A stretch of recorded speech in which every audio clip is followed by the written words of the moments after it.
conscience. This is David Cameron in July 2012, 3 years ago.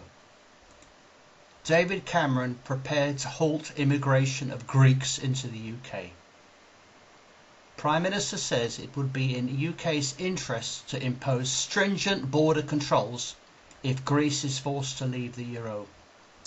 So 3 years ago, David Cameron wanted to impose stringent border controls on Greece, and it would be in Britain's interest to do so.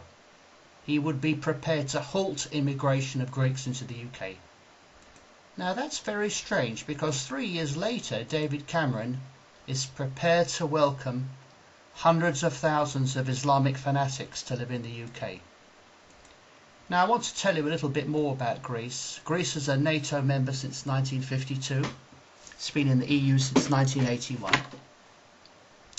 This is what Churchill had to say in 1941. The word heroism, I'm afraid, does not render at least of those acts of self-sacrifice of the Greeks, which were the defining factor in the victorious outcome of the common struggle of the nations during World War II, for the human freedom and dignity. If it were not for the bravery of the Greeks and their courage, the outcome of World War II would be undetermined. That's what Winston Churchill said in April 1941.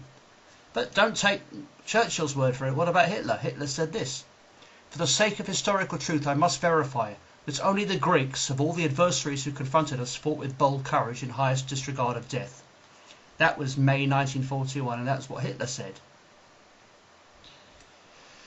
Well, there are many quotes praising the valour of the Greeks. I appreciate that modern Greeks are nothing nearly as brave as they used to be. The modern Greek is a pretty pathetic specimen, I'm afraid. Just like the British person is pathetic. But at least the Greeks had valour in the past. More so than the fake heroes we hear about now, like fakers Spencer Stone and Matthew James, and that fucking pilot who made an announcement on the tannoy became a hero.